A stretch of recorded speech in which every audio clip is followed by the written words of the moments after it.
ഇന്ന് നമ്മൾ ഉണ്ടാക്കാൻ പോകുന്നത് വെജിറ്റബിൾ സ്റ്റൂ ആണ്. വെജിറ്റബിൾ സ്റ്റൂവിന് വേണ്ട ഇൻഗ്രീഡിയൻസ് എന്തൊക്കെയാണെന്ന് നോക്കാം. ആദ്യമായിട്ട് വെളിച്ചെണ്ണ ആണ് നമുക്ക് വേണ്ടത്. വെളിച്ചെണ്ണ 1 ടേബിൾ സ്പൂൺ ആണ് എടുത്തേക്കുന്നത്. അതിനുശേഷം പട്ട, ഗ്രാമ്പൂ, ഏലക്ക, തക്കോലം, പിന്നെ 1 ടീസ്പൂൺ ജിഞ്ചർ ഗാർലിക് പേസ്റ്റ്, പിന്നെ വേണ്ടത് ബീൻസ് ആണ്. 2 ബീൻസ് എടുത്തിട്ടുണ്ട്, കട്ട് ചെയ്ത് വെച്ചിട്ടുണ്ട്. ക്യാരറ്റ്, ഒരു ചെറിയ ക്യാരറ്റ്, പിന്നെ വേണ്ടത് പച്ചമുളക്. ഇനി വേണ്ടത് കുറച്ച് ഗ്രീൻ പീസ് ഉണ്ട്, പിന്നെ ഉപ്പ് എടുത്തിട്ടുണ്ട്, crushed pepper and potato and onion. Potato എടുത്തിരിക്കുന്നത് ഒരു മീഡിയം സൈസ് പൊട്ടാറ്റോ ആണ് എടുത്തിരിക്കുന്നത്, അതായത് ഉരുളക്കിഴങ്ങ്. പിന്നെ നമുക്ക് വേണ്ടത് ഒരു വലിയൊരു സവാള, അതും അരിഞ്ഞു വെച്ചിട്ടുണ്ട്. ഇനി നമുക്ക് ആവശ്യമുള്ളത് കടുക് വറുക്കാൻ വേണ്ടിയിട്ടുള്ള വെളിച്ചെണ്ണ, കടുക്, കറിവേപ്പില, പിന്നെ ഇത് 1-ാം പാലാണ്, പിന്നെ തേങ്ങയുടെ 2-ാം പാല്. നമുക്കിനി കുക്കിംഗ് സ്റ്റാർട്ട് ചെയ്യാം. ആദ്യം നമ്മൾ ചൂടായ പാനിലോട്ട് വെളിച്ചെണ്ണ ഒഴിക്കുന്നു.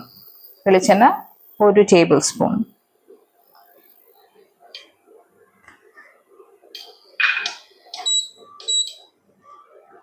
ഇതിലേക്ക് പട്ട, ഗ്രാമ്പൂ, ഏലക്ക, തക്കോലം കേട്ടോ,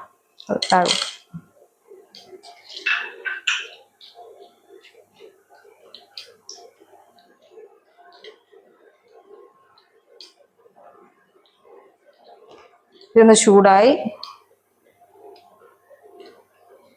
ഇതിൻ്റെ ഒരു മണം വന്നു കഴിയുമ്പോൾ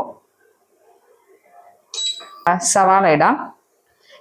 ജിഞ്ചർ ഗാർലിക് പേസ്റ്റ് നമുക്ക് ഈ സമയത്ത് വേണമെങ്കിൽ ആഡ് ചെയ്യാം, പക്ഷെ അത് ഇട്ടാൽ പൊട്ടിത്തെറിക്കും. അതുകൊണ്ടാണ് നമ്മൾ ആദ്യം സവാള ആഡ് ചെയ്യുന്നത്. സവാള ആഡ് ചെയ്യാം.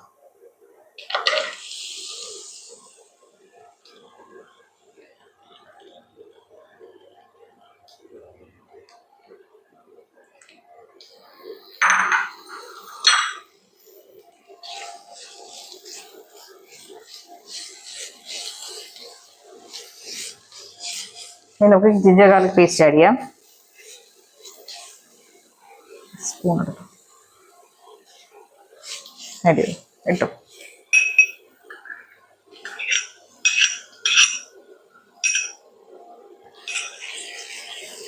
ഇതിൻ്റെ പച്ചമുളക് നന്നായിട്ട് മാറണം.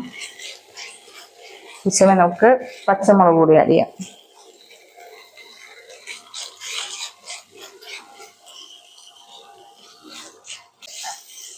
പട്ട, ഗ്രാമ്പൂ, ഏലക്ക ഇട്ടതിന് ശേഷം പച്ചമുളക് ഇടാം.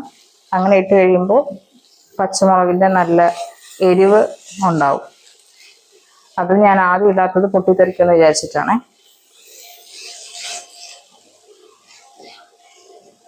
കുറച്ച് ഉപ്പ് നോക്കിടാം.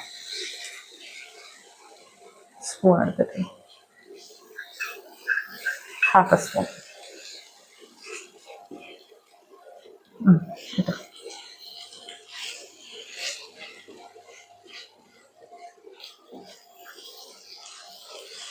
നന്നായിട്ട് ഇതിൻ്റെ ഒരു പച്ചമണം മാറട്ടെ. നമ്മളിത് കുക്കറിലിട്ടാണ് കുക്ക് ചെയ്യാൻ പോകുന്നത്. പക്ഷെ ഇങ്ങനെ എണ്ണയിലിട്ട് വഴറ്റുമ്പോൾ അതിൻ്റെ പച്ചമണം എല്ലാം മാറും. അതിന് വേണ്ടിയിട്ടാണ് നമ്മൾ എണ്ണയിലിട്ട് വഴറ്റുന്നത്.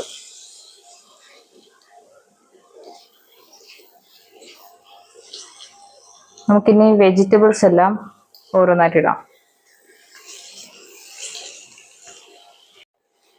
നമുക്ക് ഇനി വെജിറ്റബിൾസ് ഓരോന്നായിട്ട് ഇടാവേ. പൊട്ടാറ്റോ,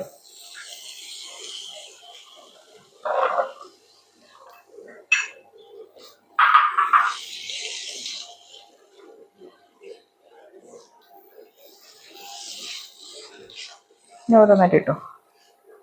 ക്യാരറ്റ്, ബീൻസ്,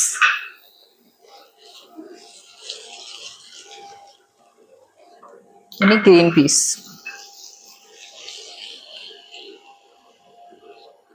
നമ്മൾ എണ്ണയിൽ ഇതൊരു 2-3 മിനിറ്റ് വഴറ്റിയതിന് ശേഷം കുക്കറിൻ്റെ അകത്തിട്ട് വേവിക്കുകയാണെങ്കിൽ ഇതിൻ്റെ പച്ചമണം എല്ലാം അങ്ങ് മാറും. ഇതിൻ്റെ ഡയറക്റ്റ് കുക്കറിൻ്റെ അകത്തിട്ട് വേവിച്ച് കഴിഞ്ഞാൽ പച്ചമണം ഉണ്ടാവും.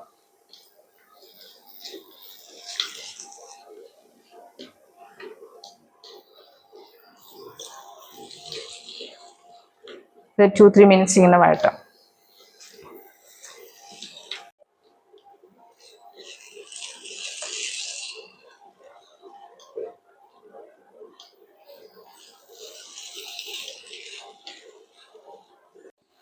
ഇനി നമുക്ക് ഈ സോട്ട് ചെയ്തത് ഒരു കുക്കറിലേക്ക് മാറ്റാം. കുക്കറിലേക്ക് മാറ്റി തേങ്ങയുടെ 2ാം പാൽ ഒഴിച്ച് ഒരു വിസിൽ കേൾക്കുന്നവരെ നമുക്ക് കുക്ക് ചെയ്യാം.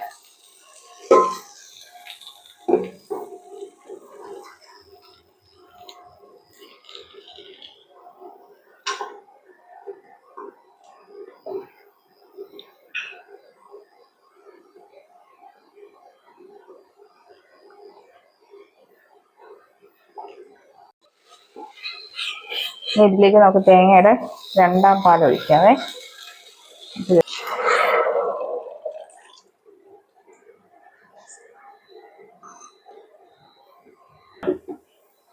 തേങ്ങയുടെ 2ാം പാൽ ഒഴിച്ചിട്ടുണ്ട്.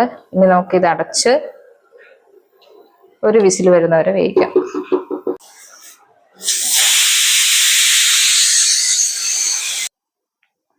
നമുക്ക് പാൻ വീണ്ടും അടുപ്പിൽ വെച്ചിട്ട് അതിലോട്ട് കുറച്ച് വെളിച്ചെണ്ണ ഒഴിച്ച് കടുകിട്ട് പൊട്ടിക്കാം. കുറച്ച് കടുകിടുന്നു. കടുക് പൊട്ടിയതിന് ശേഷം കറിവേപ്പില ഇട്ടതിന് ശേഷം നമ്മൾ വേവിച്ച് വെച്ചിട്ടുണ്ടായിരുന്ന ആ വെജിറ്റബിൾസും എല്ലാം ആ കറി ഇതിലോട്ട് ഒഴിക്കുന്നു. ഓക്കെ, അത് ഒരു 2-3 മിനിറ്റ് നന്നായിട്ട് തിളച്ചതിന് ശേഷം നമുക്ക് ആവശ്യത്തിന് ഉപ്പ് വേണമെങ്കിൽ ഇപ്പം നമുക്ക് ആഡ് ചെയ്യാം. അതിനുശേഷം നമ്മളിപ്പോൾ ആഡ് ചെയ്യുന്നത് പെപ്പറാണ്. ക്രഷ്ഡ് പെപ്പറാണ് ആഡ് ചെയ്തത്. അതിൻ്റെ കളർ ഒന്ന് മെയിൻറ്റെയിൻ ചെയ്യാൻ വേണ്ടിയിട്ടാണ്, നമ്മൾ വൈറ്റ് കളർ തന്നെ മെയിൻറ്റെയിൻ ചെയ്യാൻ വേണ്ടിയിട്ടാണ് നമ്മൾ ക്രഷ്ഡ് പെപ്പർ ആഡ് ചെയ്യുന്നത്. പൗഡർ പെപ്പർ ആയി കഴിഞ്ഞാൽ അതൊരു ഡിം കളറായിട്ട് പോകും. സോ നമ്മൾ ക്രഷ്ഡ് പെപ്പർ ആഡ് ചെയ്തു. നന്നായിട്ട് അതിന് നമുക്ക് കുക്ക് ചെയ്യുവാണ്. നമ്മൾ ചെറിയ പീസസ് ആയിട്ട് അരിഞ്ഞത് കൊണ്ട് നമ്മളത് ഒറ്റ വിസിൽ തന്നെ വെന്തിട്ടുണ്ട്. ഇൻ കേസ് നിങ്ങൾക്കത് വെന്തിട്ടില്ലെങ്കിൽ നമുക്ക് 2 വിസിൽ അടിക്കാവുന്നതാണ്. ഇനി നമുക്ക് ഫ്ലെയിം ഒന്നുകൂടി കുറച്ചതിന് ശേഷം നമുക്കിനി ഇതിലേക്ക് 1ാം പാൽ ആഡ് ചെയ്യണം. നമ്മൾ 1ാം പാൽ ആഡ് ചെയ്തു. നമ്മൾ 1ാം പാൽ ആഡ് ചെയ്യുമ്പോൾ നമുക്ക് ശ്രദ്ധിക്കേണ്ടത് നമ്മുടെ ഫ്ലെയിം എപ്പോഴും ലോ ഫ്ലെയിമിൽ തന്നെ ആയിരിക്കണം. 1ാം പാൽ ആഡ് ചെയ്തതിന് ശേഷം വലുതായിട്ട് തിളയ്ക്കാൻ പാടില്ലല്ലോ, അതുകൊണ്ടാണ് ലോ ഫ്ലെയിം ആക്കാൻ പറഞ്ഞത്. ഇനി അധികം സമയം നമുക്ക് വെക്കണ്ട. നമുക്ക് ഇനിയിപ്പോൾ സ്റ്റൗ ഓഫ് ചെയ്യാം. നമുക്ക് ഓഫ് ചെയ്യുന്നതിന് മുന്നേ നമ്മുടെ ഉപ്പും എരിവും എല്ലാം കറക്റ്റാണോ ഒന്നുകൂടെ ചെക്ക് ചെയ്യണം. ഇനി നമുക്ക് സ്റ്റൗ ഓഫ് ചെയ്യാം. എന്നിട്ട് നമുക്കിനി നമ്മുടെ സെർവിങ് ബൗളിലേക്ക് കറി മാറ്റാം. നമുക്കിത് അപ്പത്തിൻ്റെ കൂടെയും ഇടിയപ്പത്തിൻ്റെ കൂടെയും കഴിക്കാൻ പറ്റിയ നല്ലൊരു ടേസ്റ്റി ആയിട്ടൊരു ഡിഷാണ്. Thank you.